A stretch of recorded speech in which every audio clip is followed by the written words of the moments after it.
One of the missing features from Pinterest is the ability to schedule out your pins.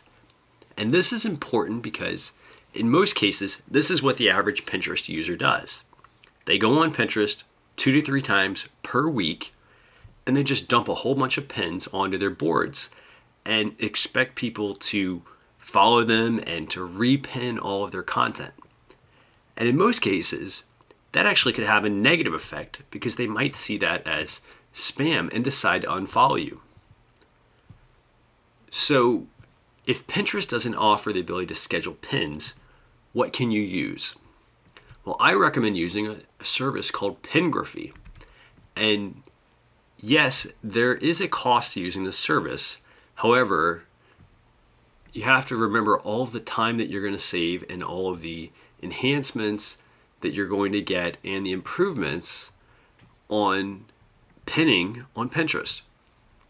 And so they offer a basic plan. It's $12 a month, gives you 100 pins per month on one account along with some basic analytics support.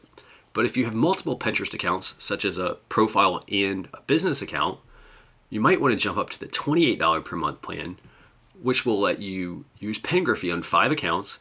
It also includes the ability to have unlimited pins, upload images from your hard drive, and also do things like upload pins to Facebook, Instagram, and other social networks, along with probably one of my personal favorites, integration within Google Analytics.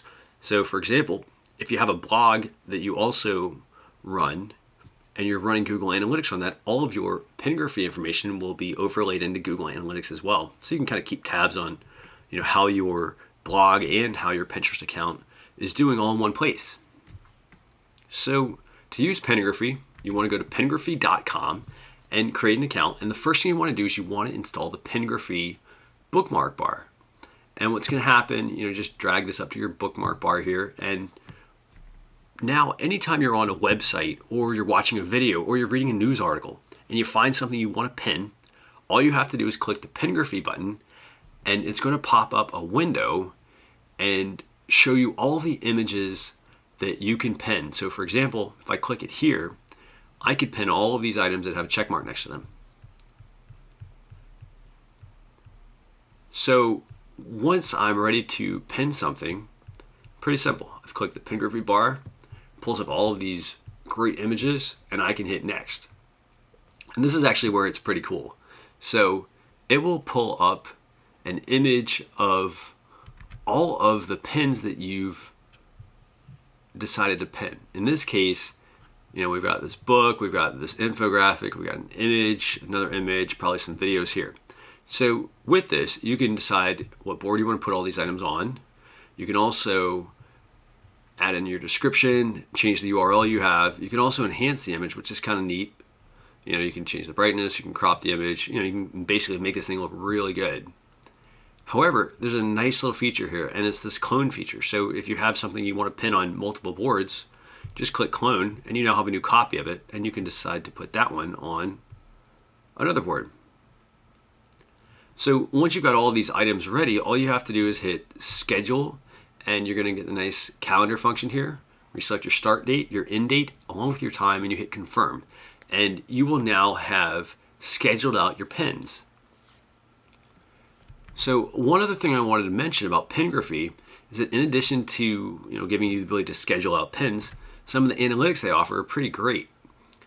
You can see how many pins you get, you can see how many repins, how many likes, how many comments, and it also identifies your top pins so that you can get better at knowing what objects you should be pinning as opposed to which ones you should not be pinning.